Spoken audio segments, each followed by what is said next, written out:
Atha Yoga Anushasanam.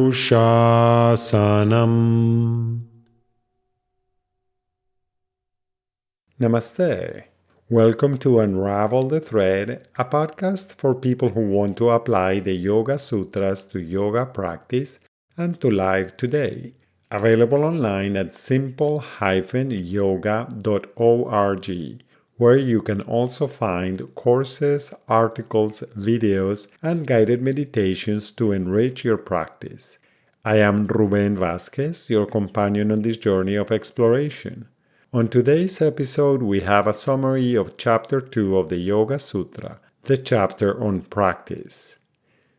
Sadhana, the title of Chapter 2 of the Yoga Sutra, has numerous meanings in Sanskrit. Its definitions include means, instrument, furthering, guiding well, efficient, effective, leading straight to a goal, and worship.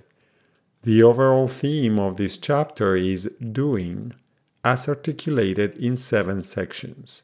Yogic Action, Sutras 1 and 2, Afflictions, Sutras 3 to 11, Effects, 12 to 14, Suffering, 15 to 17, Awareness and Experiences, 18 to 22, Discernment, 23 to 27, and The Limbs of Yoga, 28 to 55. Enthusiasm, intelligence, and humility are the components of yogic action. Yogic action reduces tensions and increases harmonious unity. Afflictions result from not distinguishing the fundamental difference between who you are and who you think you are, which leads you to mistake joy for suffering and the temporary for the permanent. This confusion results in misidentification.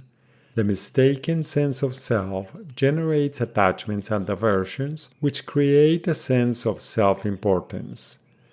Subsequently, attachments and identification with what is temporary strengthen, obstructing clear perspective and understanding.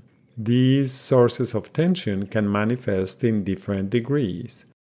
Once afflictions are diminished by yogic actions, the afflictions can be neutralized through releasing all identification. When active, afflictions are neutralized through meditation. Afflictions store impressions in memory. These impressions become seeds of future actions that will generate pleasure and pain in an endless cycle.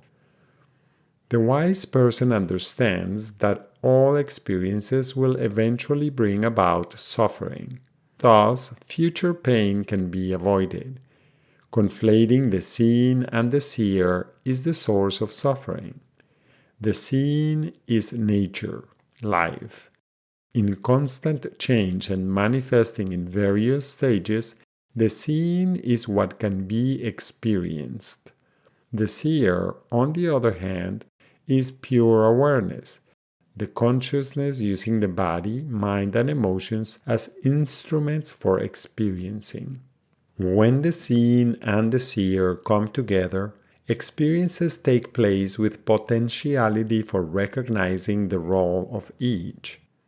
Discernment, knowing the difference between seen and seer, is the path to liberation.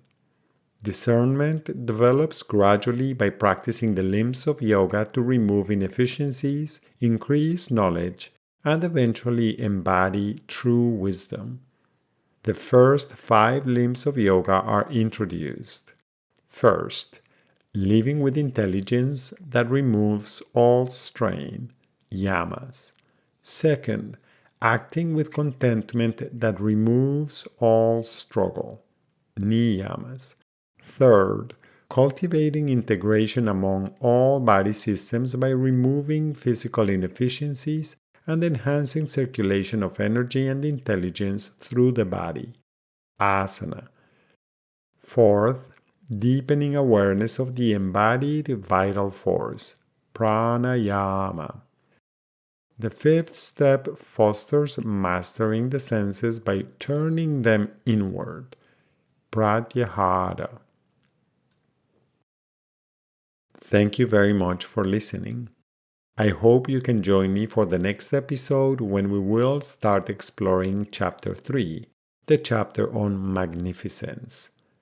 Please remember that you can find more information, yoga courses, and many free resources, including articles, videos, and guided meditations at simple-yoga.org. I would appreciate it if you could share this podcast with others. Thank you. Until next time, Namaste.